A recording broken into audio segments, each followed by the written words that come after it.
அஸ்ஸலாமு அலைக்கும் வரஹ்மத்துல்லாஹி வபரகாத்துஹு.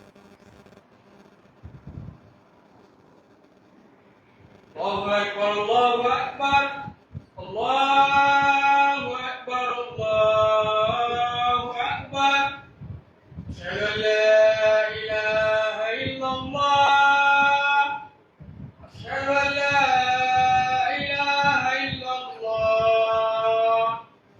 அஷ்ஹது அன்ன முஹம்மதர் ரசூலுல்லாஹ் அஷ்ஹது அன்ன முஹம்மதர் ரசூலுல்லாஹ் ஹய்ய அலஸ் ஸலாத் ஹய்ய அலஸ் ஸலாத் ஹய்ய அலல் ஃபலாஹ் ஹய்ய அலல் ஃபலாஹ்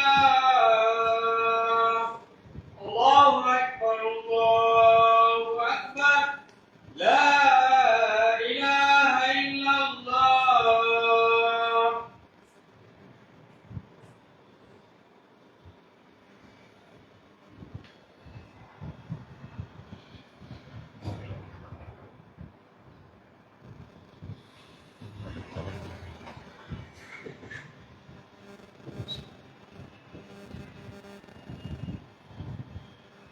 இன்னல் ஹம்தலில்லாஹ் நஹ்மதுஹு வ நஸ்தஈனுஹு வ நஸ்தக்ஃபிருஹு நஊது பில்லாஹி மின் ஷுரூரி அன்ஃபுஸினா வ மின் ஸய்யிஆத்தி அஅமாலினா மை யஹ்திஹில்லாஹு ஃபலா முலில்ல லஹு வ மை யுலில் ஃபலா ஹாதிய லஹு வ அஷ்ஹது அன் லா இலாஹா இல்லல்லாஹு வஹ்தஹு லா ஷரீக லஹு வ அஷ்ஹது அன்ன முஹம்மதன் அப்துஹு வ ரசூலுஹு அம்மா பஅத்.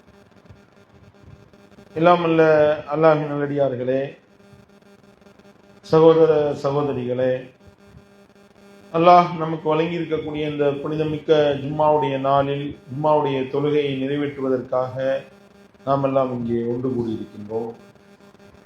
அல்லாஹும் அவனுடைய தூதரும் காட்டி தந்த அடிப்படையில் இந்த ஜும்மாவை நிறைவேற்றுவதற்கு அருள் புரிந்த எல்லாம் அல்ல ஏக இறைவனுக்கே அனைத்து புகழும் என்று வல்ல இறைவனை போற்றி புகழ்ந்தவனாக என்னுடைய இந்த உரையை ஆரம்பம் செய்கின்றேன். ஏகத்துவ இமாம் இப்ராஹிம் நபி அவர்களின் ஏகத்துவ முழக்கம் என்ற தலைப்பின் கீழ் இப்ராஹிம் அலைஹிஸ்ஸலாம் அவர்கள் எப்படியெல்லாம் இந்த ஏகத்துவத்தை நிலைநிறுத்த அல்லாஹுடைய கட்டளைகளுக்கு அடிபணியக்கூடிய விதத்துல தன்னுடைய வாழ்வை அமைத்தார்கள் என்பது குறித்த சில முக்கியமான செய்திகளை இந்த உரையிலே நாம் காண இருக்கின்றோம். வரக்கூடிய ஞாயிற்றுக்கிழமை தமிழ்நாடு தௌஹீத் ஜமாத் ராமநாதபுரம் தெற்கு மாவட்டம் சார்பாக கீழக்கரையில தௌஹீத் முழக்க மாநாடு ஏற்பாடு செய்யப்பட்டிருப்பதை நீங்கள் எல்லாம் அறிவீர்கள்.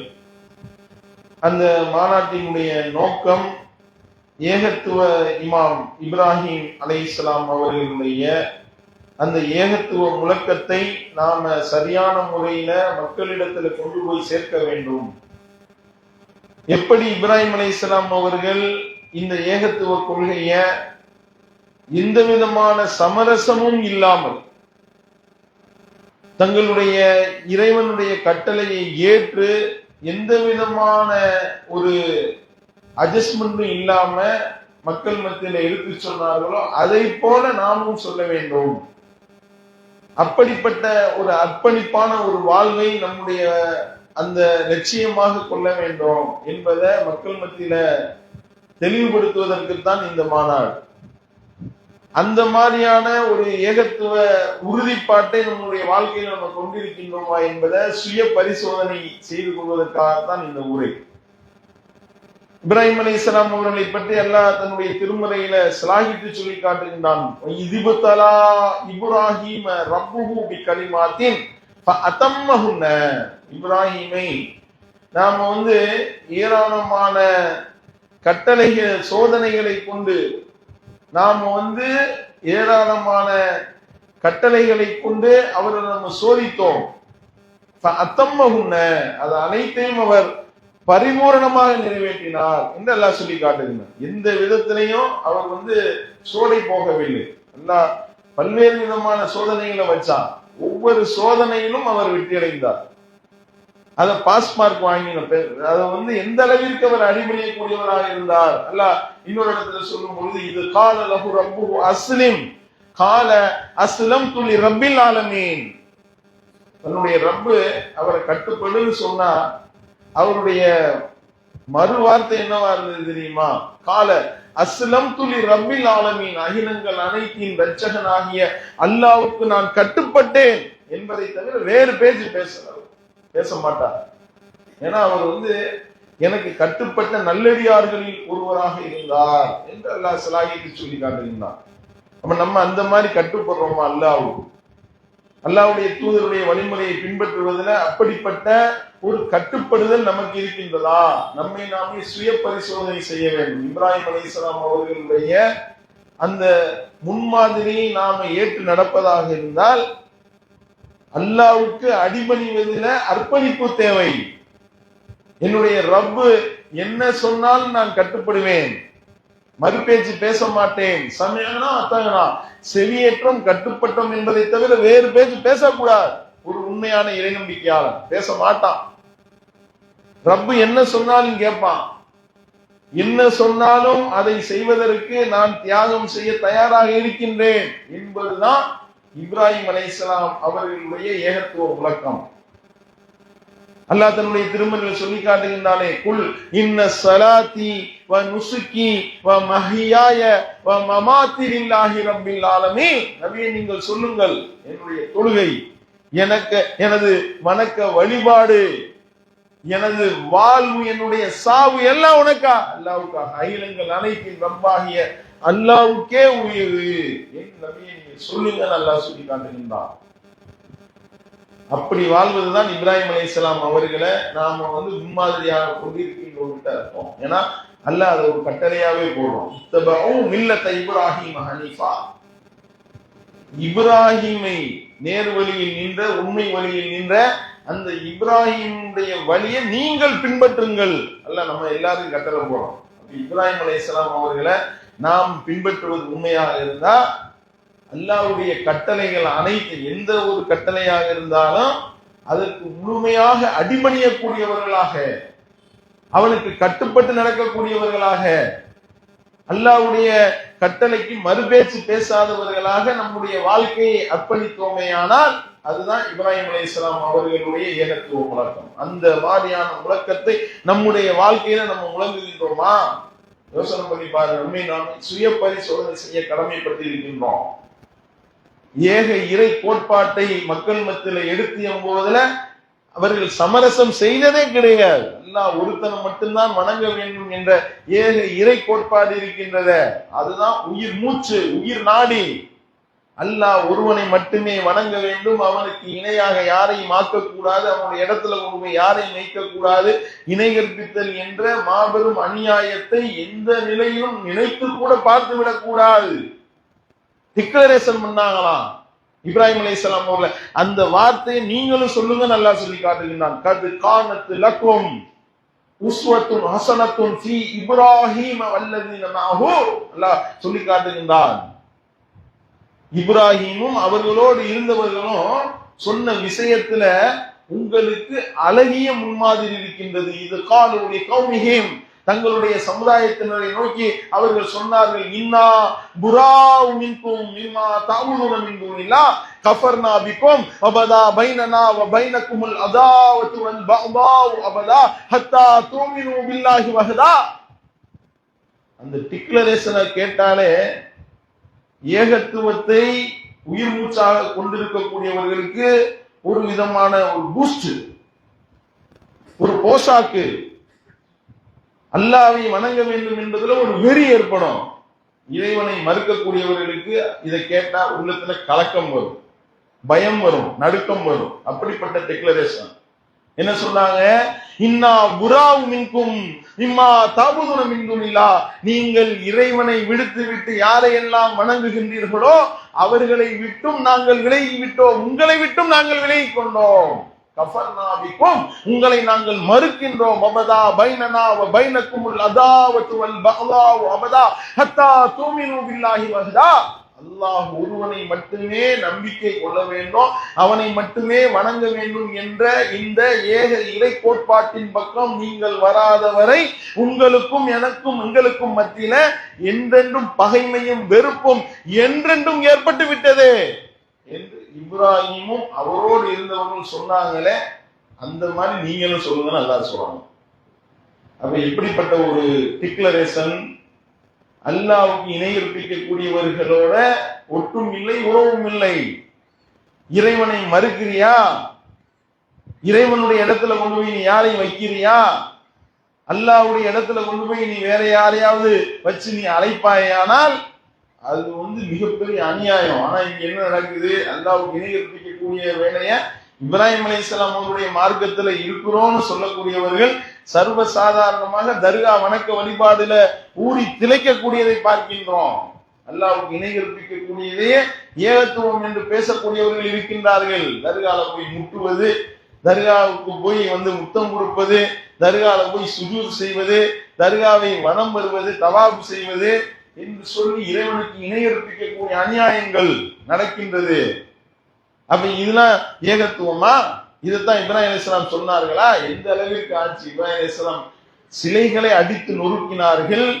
சிலைகளுக்கு எந்த சக்தியும் இல்லைன்னு மக்கள் மத்தியில தெளிவுபடுத்தினாங்க. அல்லாஹ் ஒருவனை மட்டுமே வணங்க வேண்டும் என்று சொன்னாங்க. கடைசியில பார்த்தா கஅபத்துல்லாஹ்க்குள்ள இப்ராஹிம் அலைஹிஸ்ஸலாம் அவர்களுக்கு சிலை வைத்தார்கள் அநியாயக்காரர்கள்.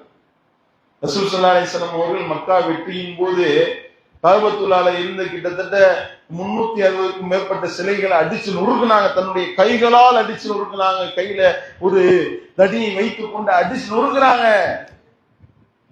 கஅபத்துல்லாஹ்க்குள்ள அத்தனை சிலைகள் இருந்தது. அந்த சிலைகள்ல இப்ராஹிம் அலைஹிஸ்ஸலாம் அவருடைய சிலை உண்டு, இஸ்மாயில் அலைஹிஸ்ஸலாம் அவருடைய சிலை இருந்தது, மரியம் அலைஹிஸ்ஸலாம் அவருடைய சிலை இருந்தது. இப்படி ஆயிடுச்சு பாருங்க. ரசூல் ஸல்லல்லாஹு அலைஹி வஸல்லம் உள்ள நுழையும் பொழுது கைகள்ல அந்த தடியை வைத்துக் கொண்டு நொறுக்குறாங்க பாருங்க. நொறுக்கும் பொழுது குல் ஜாஅல் ஹக் வ ஸஹகல் பாத்தில் இன்னல் பாத்தில கான ஸஹூகா என்ற அந்த வசனத்தை ஓதிக்கொண்டு அடிச்சு நொறுக்குனாங்க. சத்தியம் வந்து விட்டது, அசத்தியம் அழிகின்றது, அசத்தியம் அழிந்தே தீரும் என்ற அந்த வசனத்தை ஓதியவர்களாக அல்லாஹ்வுடைய தூதர் அவர்கள் எப்படி இணை கற்பித்தலுக்கு எதிராக ஒரு யுத்தத்தை பிரகடனப்படுத்தி அந்த யுத்தத்தின் முடிவாக வெற்றியும் அடைந்தார்களோ அப்படிப்பட்ட வெற்றியை நோக்கிய பயணம் தான் ஏகத்துவத்தினுடைய பயணம். இணை வைத்தலை இல்லாமலாக்க வேண்டும். தர்கா வணக்க வழிபாடு ஒண்ணும் இல்லாம ஆக்கணும். தர்காக்களை அனைத்தை இடிக்க வேண்டும் என்று அல்லாஹ்வுடைய தூதர் அவர்கள் கட்டளையிட்டார்களே, அத்தகைய ஏக இறை கோட்பாட்டை நிலைநிறுத்தக்கூடிய செயல்பாடுதான் ஒவ்வொரு ஏகத்துவவாதியினுடைய உயிர் மூச்சாக இருக்க வேண்டும். ஏன்னா படைச்ச ரப்ப விட்டுட்டு யார்கிட்ட போய் நிக்க முடியும்? அவன்கிட்ட தான் நம்முடைய தேவைகளை கேட்கணும், அவனிடத்துல தான் நம்முடைய கோரிக்கைகளை முன்வைக்கணும், அவனைத்தானே நாம அவனிடத்தில் தானே நாம சரணாகதி அடைய வேண்டும். அதை விட்டா வேற யார்கிட்ட போய் நம்ம நிக்க முடியும்? யோசனை பண்ணி பாருங்க. இந்த ஏக இறை கோட்பாட்டை இப்ராஹிம் அலைஹிஸ்ஸலாம் அவர்கள் எந்த ஏக இறை கோட்பாட்டை போதித்தார்களோ அந்த ஏக இறை கோட்பாட்டிற்கு எதிராக இஸ்லாமிய சமுதாயம் இருக்கு. எல்லாம் பார்த்தோம் என்றால் விதவிதமாக இணை கற்பிக்கக்கூடிய செயல்களில் பெருகிக் கொண்டிருக்கின்றது. தர்கா வணக்க வழிபாடுகள் பெருகுது. தர்கால இணை கற்பிக்கக்கூடிய செயல்பாடுகளை சர்வசாதாரணமாக பிற மதத்தவர்கள் அவங்க அவங்களுடைய நம்பிக்கையின் அடிப்படையில் ஒரு கோயிலுக்கு முளைப்பாரி இருக்குன்னு தலையில எதையோ தூக்கி கொண்டு போகின்றார்கள் என்றால், தர்கால ஜெயங்குண்டத்துல தர்கால இதே பாணியில முளைப்பாரி இருக்கிற மாதிரி தலையில ஒரு சட்டியை வைத்துக் கொண்டு ஒரு கூட்டம் போகுது. இங்க பாருங்க, நீங்க எல்லாம் எங்க இருந்து வருகின்றீர்கள்? இஸ்லாத்திற்கும் இதற்கு என்னங்க சம்பந்தம்? யோசனை பண்ணி பாருங்க. இதுதான் இஸ்லாமா? ரசூல் ஸல்லல்லாஹு அலைஹி வஸல்லம் அவர்கள் இதை சொல்வதற்கு தான் வந்தார்களா? இதை கற்றுக் கொடுத்ததற்கு தான் வந்தார்களா? யோசனை பண்ணி பாருங்க. மன் தஷப்பஹ பிகௌமின் ஃபஹுவ மின்ஹும். யார் பிற மதத்தவர்களுக்கு ஒப்பாக நடக்கின்றாரோ அவளை சார்ந்தவர்களே ரசூல் சொன்னாங்களே. அப்ப பிற மதத்தவர்கள் செய்யற மாதிரியே எல்லாம் இருமுடி தூக்குறீங்க, அப்படியே வலம் வருவீங்க, கிரிவலம் வர்ற மாதிரி தர்காவை வலம் வருகின்றீர்கள், அல்லாஹ்வுக்கு இணை கற்பிக்கக்கூடிய செயல்பாடுகளை செய்கின்றீர்கள் என்றால் இதுதான் இப்ராஹிம் அலைஹிஸ்ஸலாம் சொன்ன அந்த மார்க்கமா? இப்ராஹிம் அலைஹிஸ்ஸலாம் அவர்கள் கற்றுத்தந்த வழிமுறையா? இதெல்லாம் அடிச்சு நொறுக்கதான் அல்லாஹ்வுடைய தூதர் அவர்களை அல்லாஹ் அனுப்பினான். ஆனா சமுதாயம் அப்படி உண்டாவா இருக்கு. அதுக்கடுத்து இப்ராஹிம் அலைஹிஸ்ஸலாம் அவர்களுடைய அந்த வாழ்வில் இருந்து நம்ம பெற வேண்டிய படிப்பினை தியாகங்கள். அல்லாஹ்வுக்காக படைத்த இறைவனுக்காக எதையும் செய்ய துணிந்தார்களா இல்லையா? தன்னுடைய மனைவியையும் பச்சிலம் குழந்தையையும் அல்லாஹ் பாலைவன பெருவெளியில போய் விட சொன்னார். இப்ராஹிம் அலைஹிஸ்ஸலாம் கொண்டு போய் விட்டாங்க. இந்த பாலைவன பெருவெளியில யார்கிட்ட எங்களை விட்டுட்டு போறீங்க என்று ஹாஜர் அலைஹிஸ்ஸலாம் அவர்கள் கேட்கும்போது சொன்னார்கள், இல்லல்லாஹ், அல்லாஹ்விடத்துல நான் விட்டுட்டு செல்கின்றேன். அல்லாஹ் தான் உங்களுக்கு இந்த கட்டளையை போட்டானா என்று கேட்கும் பொழுது, ஆமாம், அல்லாஹ் தான் என்னை விட சொன்னான் என்று சொன்ன மாத்திரத்திலேயே ஹாஜர் அலைஹிஸ்ஸலாம் அவர்கள் வாயில் இருந்து வந்த வார்த்தை என்ன தெரியுமா? ரலீது பில்லாஹ். அப்படின்னா அல்லாஹ்வுடைய அந்த கட்டளையை நான் மனம் வந்து ஏற்றுக்கொண்டேன், அல்லாஹ்வை நான் பொருந்திக் கொண்டேன். அல்லாஹ் எங்களை ஒருபோதும் கைவிட மாட்டான், நீங்க போங்க. இப்படிப்பட்ட வார்த்தை. இப்படி அல்லாஹ்காக தியாகம் செய்வதற்கு எத்தனை பேர் தயாராக இருக்கிறோம் யோசனை பண்ணி பாருங்க. படைச்ச இறைவன் இட்ட கட்டளையை ஏற்று இந்த தியாகம், தன்னுடைய பிள்ளை அறுக்க சொல்லி அல்லாஹ் கட்டளை போடுறான், ஒரு கனவை காட்டுகின்றான். தன்னுடைய மகனை அழைத்து சொல்றாங்க, யா புனைய, எனது அருமை மகனே, உன்னை நான் அறுத்து பலியிடுவதை போல நான் கட்டளையிடப்பட்டேன், உடனே செய்கின்றான். தன்னுடைய பிள்ளை அந்த மாதிரி உருவாக்குனாங்க, தன்னுடைய மனைவி அந்த மாதிரி தயார் பண்ணாங்க. இருக்கின்றோமா? அப்படி நம்முடைய குடும்பத்தை நம்ம உருவாக்குகின்றோமா? அப்படி நம்முடைய மனைவியை உருவாக்கி இருக்கின்றோமா? அப்படி நம்முடைய பிள்ளைகளை உருவாக்கி இருக்கின்றோமா? யோசனை பண்ணி பாருங்க. நம்முடைய செயல்பாடு என்னவாக இருக்கின்றது? உலக ஆதாயத்தின் பக்கம் ஓடக்கூடியவர்களாக இருக்கின்றோம். உலக ஆசாபாசங்களும் கவர்ச்சியும் நம்மை இருக்கின்றது. தியாகம்னா கிலோ எவ்வளவுன்னு கேட்கக்கூடிய அளவுக்கு நிலைமை இருக்கு.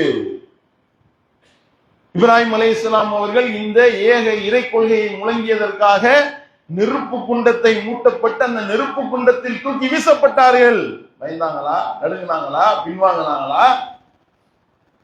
உயிரை மிளக்க தயாரா இருக்காங்க, தூக்கி உள்ளே வீசுகின்றார்கள்.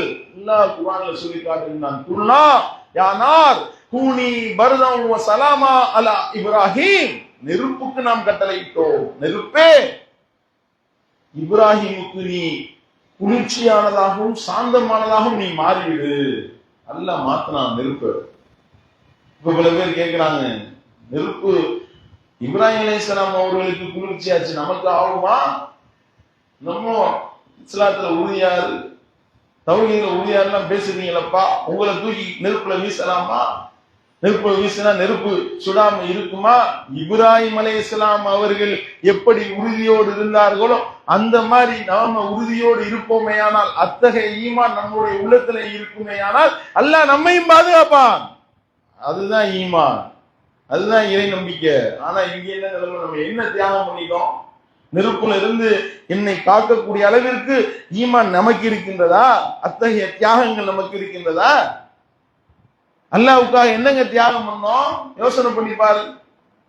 ஒண்ணும் இல்லைங்க, சுபுஹ் தொழுகைக்கு வர முடியவில்லை, தூக்கத்தை தியாகம் பண்ண முடியல நம்மளால. எத்தனை பேர் தூக்கத்தை வெறுத்து இறைவனுடைய கட்டளையை நிறைவேற்றுவதற்காக சுபுஹ் தொழுகையை சரியான முறையில் நிறைவேற்றக்கூடியவர்கள் எத்தனை பேர்? ஐவேளை தொழுகையை சரியான முறையில் நிறைவேற்றக்கூடியவர்கள் எத்தனை பேர் நம்மள? யோசனை பண்ணி பாருங்க. என்னால தூக்கத்தை கூட தியாகம் பண்ண முடியல என்னால. அப்படின்னா நமக்கு எல்லாம் நெருப்பு கூடெல்லாம் தயாரம் பண்ணோம்னா என்ன ஆகும் நம்மளுடைய நிலைமை? நெருப்பு கூண்டத்தை ரெடி பண்ணினார்களே, ஆனால் அல்லாஹ்னா யாருன்னு தெரியாம ஓடிடுவோம். அதுதான் நம்மளுடைய நிலைமையாக இருக்கின்றது. அப்ப நம்ம அந்த தியாகங்களை செய்ய நம்ம முன்வருகின்றோமா? வரதட்சணை வாங்கக்கூடிய திருமணங்கள், ஆடம்பர திருமணம், அனாச்சார திருமணம், மார்க்கத்துக்கு முரணான வைபவங்கள், காது குத்து, மூக்கு குத்து, பூப்புனித நீராட்டு விழா, எல்லா பலா முசீபத்திலையும் நாம போய் கலந்து கொள்ளக்கூடிய மோசமான நிலைமை இருக்கிறது. அல்லாஹ்வுடைய வேத வசனங்கள் எங்கே மறுத்து கேலி செய்யப்படக்கூடியதாக இருக்கின்றதோ அந்த சபையில பலா தக்கூதுமாக நீ போய் உட்காராத. எல்லாம் சொல்லி காட்டுகின்றான். மீறி நீ போய் உட்காருவீரையானால் இன்னக்கும் இதம் மிதுலுகும், நீ அவன் ஒண்ணு. இந்த பாவத்தை செய்யறவன அதை போய் அங்கீகரிச்சு அதை போய் உட்கார்றவன ரெண்டு பேரும் ஒண்ணுதான். இன்னல்லாஹ் ஜாமிஉல் முனாஃபிகீன வல் காஃபிரீன ஃபீ ஜஹன்னம ஜமீஆ. எவன் இந்த அல்லாஹ்வுடைய வசனங்களை மறுத்து காபிரானோ அவனையும் அதுல போய் நான் முஸ்லீம் சொல்லி அங்கீகாரம் கொடுக்கக்கூடிய விதத்துல போய் உட்கார்ந்தானே அந்த நயவஞ்சகனையும் 2 பேரையும் நரகத்துல நான் ஒன்னாக்கிடுவேன் அல்லாஹ். எவ்வளவு பெரிய எச்சரி! பயந்தோமா? அஞ்சுகிறோமா? ஏங்க போய் வரதட்சணை வாங்குற திருமணத்தை புறக்கணிக்க ஒருவன் தயார் இல்ல, அங்க கொடுக்கக்கூடிய அங்க போடக்கூடிய பிரியாணியை தியாகம் செய்ய கூட நான் தயார் இல்லைன்னா நம்ம எல்லாம் இப்ராஹிம் அலைஹிஸ்ஸலாம் அவர்களை பற்றி பேச என்ன தகுதி இருக்குது? யோசனை புரியுமா? அவர்களை பற்றி பேசுவதற்கு என்ன தகுதி இருக்கின்றது? இப்ராஹிம் அலைஹிஸ்ஸலாம் அவர்களுடைய அந்த வழிமுறையை பின்பற்றி தியாகம் செய்ய தயாராக இருந்தோமா? அரப்புல பிரியாணிக்கு ஈமானை அடகு வைக்கக்கூடியவர்களாக நம்ம இருந்தோமே. ஆனால் அவ்வளவு மார்க்கத்துக்கு முரணான சம்பவங்கள் நடக்குது. வான வேடிக்கை விடப்படுது, கருகமணி கட்டப்படுது, வாழை மரம் நட்டப்படுது, எல்லா பலா முசீபத்துகளும் நடக்குது திருமணத்துல. ஒரு தரம் போய் அங்கே கலந்து கொண்டு அதுல பிரியாணியை மூக்கு முட்டை திண்டு விட்டு வருவாரே, ஆனால் அவருடைய உள்ளத்துல உள்ள ஈமானுடைய அளவுகோல் தான் என்ன? யோசனை பண்ணி பார். இப்ராஹிம் அலைஹிஸ்ஸலாம் அவர்களை பின்பற்றுவதனுடைய வழிமுறையா? எந்த உறவுக்காரர்கள் யாரு மார்க்கத்துக்கு முரணாக தூக்கி வீசினாங்களே, தன்னுடைய பெத்த தகப்பனை தூக்கி வீசுறாங்க. பெத்த தகப்பனத்துல போய் சொல்றாங்க அல்லாஹ் ஒருவனை மட்டுமே வணங்க வேண்டும், நீங்க இந்த கல்லு மேல வணங்கிட்டு இருக்கீங்களே, இதுக்கு எந்த விதமான ஆற்றலும் இல்லை என்று சொல்லும் போது இப்ராஹிம் அலைஹிஸ்ஸலாமுடைய தந்தை ஆசர் சொல்றாரு, நீ சொல்றத நிறுத்திட்டு ஓடிடுவோம், இல்லை என்றால் உன்னை நான் கல்லால் எறிந்தே கொள்வேன். பெத்த தகப்பனிடத்திலிருந்து மகனுக்கு கொலை மிரட்டல் விடுக்கின்றார். இப்படிப்பட்ட நிலைமை. பயந்தாங்களா? பின்வாங்கினார்களா? பாசம் தடுத்ததா? கிடையாது. நீ சொன்னது நீ வழிகேட்டில் இருக்கின்றீங்க என்று சொல்லி தன்னுடைய தந்தைக்கு பிரச்சாரம் பண்ணாங்க. பயப்படல. ஒரு மன்னன் அவன் தான், நான் தான் கடவுள்னா, நீ ஒரு கடவுள் இல்ல மண் இல்லடா என்று சொல்லி அந்த மன்னனை எதிர்த்து நிற்கின்றார்கள். மன்னிடத்துல விவாதம் பண்ணுகின்றார்கள். முடியுமா? யோசனை பண்ணிப்பார். எப்படிப்பட்ட அந்த உறுதிப்பாடு, மார்க்கத்தை நிலைநிறுத்துவதில் தியாகம், இந்த மாதிரியான உறுதிப்பாடு நம்முடைய உள்ளத்தில் வர வேண்டும். அதற்காகத்தான் இது போன்ற பிரச்சாரங்களை முன்னெடுத்து செல்கின்றோம்.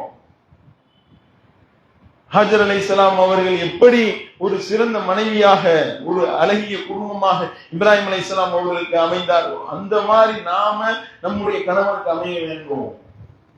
சாரா அலைஹிஸ்ஸலாம் அவர்களை அழைச்சிட்டு போறாங்க, ஹிஜ்ரத் பண்ணி போறாங்க. அந்த பகுதியில இருந்து ஹிஜ்ரத் பண்ணி போறாங்க. போற வழியில கொடுங்கோல் மன்னனிடத்துல மாட்டி விட்டார்கள். சாரா அலைஹிஸ்ஸலாம் அவர்களை அடைய அவன் முற்படுகின்றான். சாரா அலைஹிஸ்ஸலாம் அவருடைய பிரார்த்தனையை பாருங்க.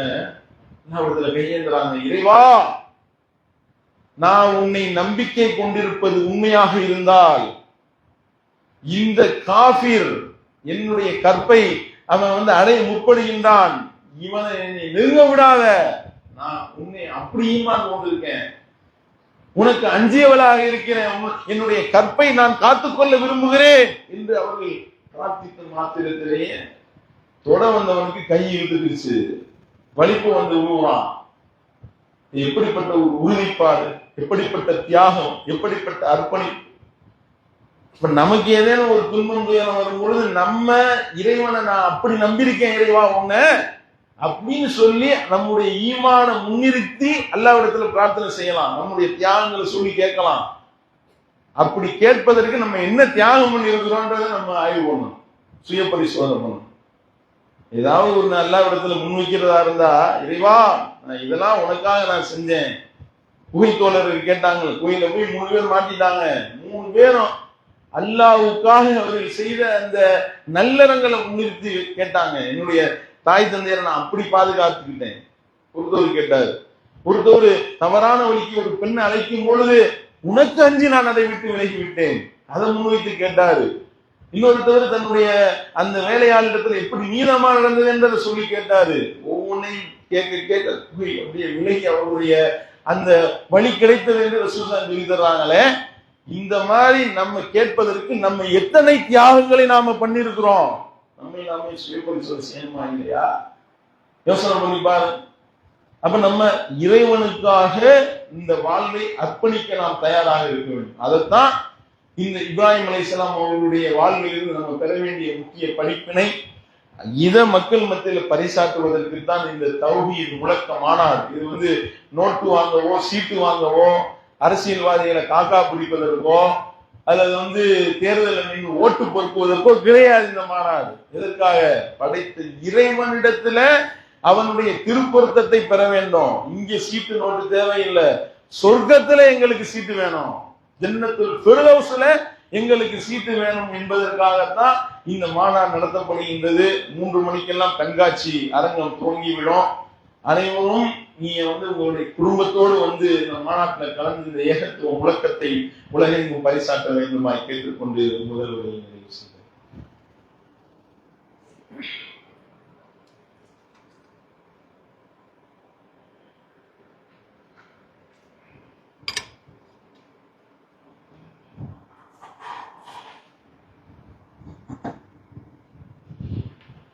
அல்ஹம்துலில்லாஹ். அன்புக்குரிய சகோதரர்களே, நேற்றைய தினம் பிறை தேட வேண்டிய நாளாக இருந்தது. ஷாஃபானுடைய மாதத்தினுடைய முடிவுல நம்ம இருந்தோம். இப்ப பிறை 1 நேற்று பிறை தேட வேண்டிய நாள்ல தெரியல. அப்ப நாம 30ஆக அதை நம்ம என்ன செஞ்சோம், ஷாபானுடைய 1 ரஜப் முடிவுல இருந்தோம். ஷாபானுடைய பிறை நமக்கு தென்படல. நேற்று 30ஆக நம்ம பூர்த்தி செஞ்சு நம்ம இன்னைக்கு 30 ரஜபுடைய 30ஆவது நாள் இருக்கும். ஷாபான் 1 இன்று மகரிப்ல இருந்து ஆரம்பமாகின்றது. ஆனா வழக்கம் போல டவுன் காஜி அவர்கள் என்ன செஞ்சிருக்காரு, நேற்று பிறை தென்பட்டு விட்டது அப்படின்னு அறிவிச்சிருக்காரு. பெற தேடி யாருக்கும் பெற தெரியல, தமிழகம் முழுவதும் எங்கேயும் பெற தெரியல. ஆனால் இவருக்கு மட்டும் பெற தெரிஞ்சிருக்கு. எங்க தெரிஞ்சிருக்கு? ஆந்திரா கடப்பால தெரிஞ்சிருக்கு. பெற ஆந்திரா கடப்பால பிறை பார்த்து விட்டார்கள் அப்படின்னு சொல்லி இவர் நேத்தே ஷாபான் 1 அறிவிச்சிட்டார். அப்ப இது தங்களுடைய மனோ இச்சை பிரகாரம் நடக்கக்கூடியவராக இவர் இருக்கிறார். ஆல்ரெடி நம்ம சொல்லிருக்கோம். ஏற்கனவே இவர் இருக்கக்கூடிய வசிக்கக்கூடிய ராயப்பேட்டையில பெற தெரிஞ்சிச்சு. அவர் இருக்கக்கூடிய பகுதியிலேயே பெற தெரிஞ்சிச்சு. அந்த பகுதி சுன்னத்துல் ஜமாத் சகோதரர்கள் பார்த்துட்டு அவர் சொல்றாங்க, அந்த பிறையை நம்ம ஏத்துக்கிட்டோம், ஏத்துக்கிட்டு நம்ம அறிவிச்சிட்டோம். ஆனால் இவர் என்ன செஞ்சாரு, இதெல்லாம் நான் ஏத்துக்கிட முடியாதுன்னு சொல்லி 30ஆ பூர்த்தி செஞ்சாரு. நான் வசிக்கக்கூடிய தெருவுல தெரிஞ்ச பிறையே இல்லைன்னு போய் சொன்னாரு. கடப்பால தெரிஞ்ச பிறை இப்போ கூடணும். இப்ப இதுக்கு முன்னாடி இதே மாதிரியான அட்டூழியங்களையும் அநியாயங்களையும் இவர் செஞ்சாரு. மாலேகான், இங்கே தமிழகம் எங்கும் பிறை தெரியல, மாலேகான்ல பிற பார்த்தாச்சு. மகாராஷ்டிரா மாநிலம் மாலேகான்ல பிற பார்த்தாச்சு சொன்னாரு. அதே மாதிரி கர்நாடகா குல்பர்கால பார்த்தாங்க. ஏன்னா தமிழகம் முழுவதும் பிற தெரியல, குல்பர்கால பிறை பார்த்தோம். அப்ப குல்பர்கால பார்த்த பிறை ஏத்துக்கிறேன், மாலேகான் பிறை ஏத்துக்கிறேன், நேத்து கடப்பால பார்த்த பிறை ஏத்துக்கிறேன். ஆனால் போன வருஷம் குளச்சல்ல பார்த்த பிறை ஏத்துக்கிறோமா, கன்னியாகுமரியில பார்த்தா ஏத்துக்கிறோமா? தமிழகம்னு ஒரு முடிவு எடுத்து வச்சிருக்கிறோம், அனைவரும் ஏற்றுக்கொண்ட ஒரு முடிவு. தத்தமது பகுதி என்ற அடிப்படையில ரசூல் ஸல்லல்லாஹு அலைஹி வஸல்லம் அப்படித்தான் சொன்னாங்க.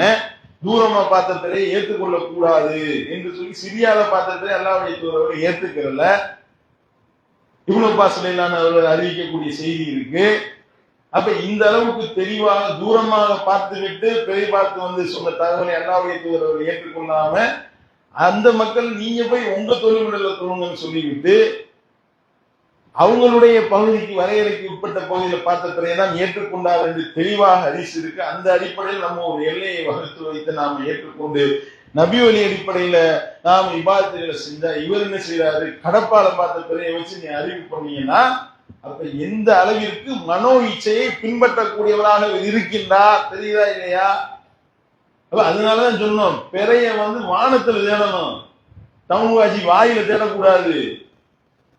எங்க பிற தெரியும் அங்கே பார்த்தானே முடிவெடுக்க வேண்டும். டவுன் வாயில போய் பிறைய பார்த்துக்கிட்டு இருந்தீங்கன்னா எப்படி பார்த்து தெரியும் என்றால் அவர் சொல்றது வேத வாக்கா, அவர் என்ன நபியா? என்னன்னு கேட்டா அவரை பத்தி உங்களுக்கு தெரியாது, எகிப்துல போய் படிச்சு சொல்லுவார். நீ எகிப்துலையும் படி, எகிப்துலையும் படி, எங்கேயும் படிச்சு சொல்ல, அது மேட்டர் இல்ல. அல்லாஹ்வும் அவருடைய தூதரும் சொன்ன சொல்லை நீ உண்மைப்படுத்துகிறாயா? அப்படி நீ உண்மைப்படுத்தினா நீ முஸ்லீம்.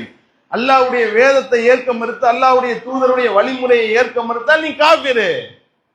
நீ உன்னுடைய மனோ இச்சை பிரகாரம் நீ செய்யற. தர்கால போய் தான் நிக்கிறாரு, தர்கால போய் கையேந்துறாரு, சமாதி வணங்கக்கூடியவராக இருக்கிறார். இப்படிதான் நிலவரம் போயிட்டு இருக்கு.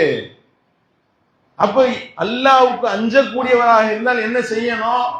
எது நபி வழி, எது நபி வழி, அதைத்தான பின்பற்ற வேண்டும். அல்லாஹ் தன்னுடைய திருமறையில் என்ன சொல்லி காட்டுகிறான்? வமா கான லில் முஃமினின் வலா முஃமினத்தின் இதா கலல்லாஹு வ ரசூலுஹு அம்ரன் அன் யகூன லஹுமுல் ഖൈറத்து மின் அம்ரிஹிம்.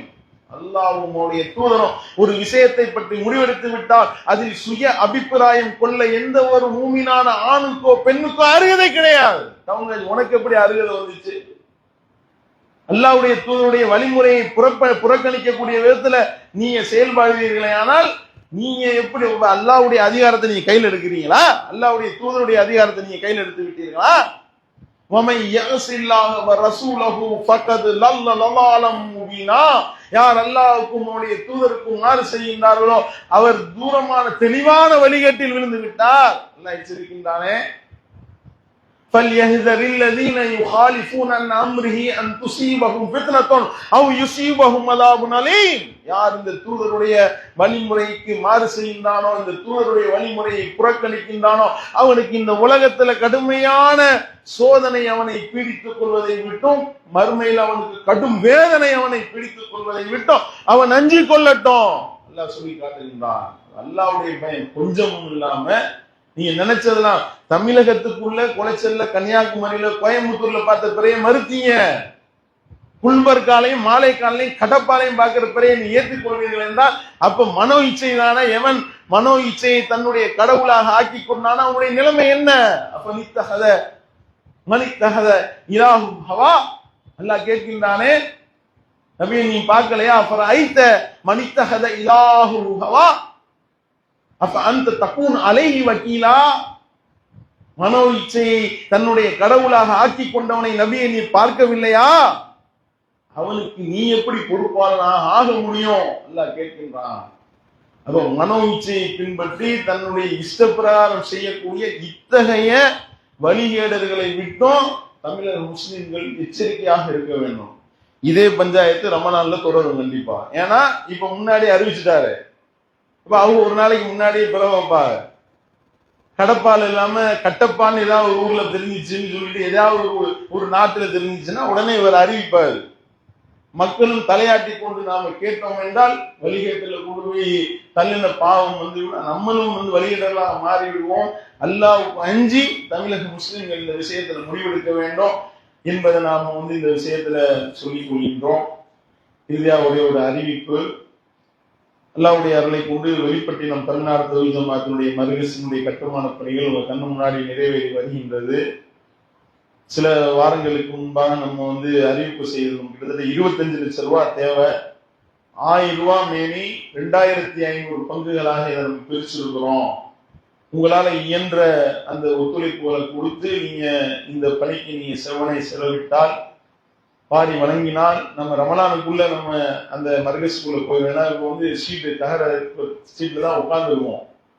அப்படின்னும் போது நம்ம இந்த கட்டுமான பணிகளை சரிவர முடிச்சிட்டோம்னா ரமலான்ல உள்ள போயிடலாம். இந்த அறிவிப்பு பண்ணியிருந்தோம். அல்லாஹ்வுடைய அருளை கொண்டு 313 பங்குகள் 3,13,000 ரூபாய் அளவுக்கு வந்திருக்கின்றது. இன்னும் 2000 சொச்சம் பங்குகள் இன்னும் தேவைப்படுது. அப்ப அல்லாஹ்வுடைய பள்ளிக்காக நீங்க வாரி வழங்கினீங்க அப்படின்னா மறுமையில மகத்தான கூலியை பெற்றுத்தரக்கூடிய ஒரு நற்கர்மமாக அந்த தர்மம் அமைந்துவிடும். அந்த அடிப்படையில இதை பார்க்கக்கூடிய சகோதரர்களும் பொருளாதாரத்தை நம்முடைய கிளையினுடைய அந்த அக்கௌண்ட் நம்பர் போட்டீங்கன்னா அது உங்களுக்கு மிகப்பெரிய நன்மையா இருக்கும் என்பதை முக்கிய அறிவிப்பாக செய்து நிறைவு செய்கின்ற வாயிலவான அல்ஹம்துலில்லாஹி ரப்பில் ஆலமீன். அஸ்ஸலாமு அலைக்கும் வரஹ்மத்துல்லாஹி வபரகாத்துஹு.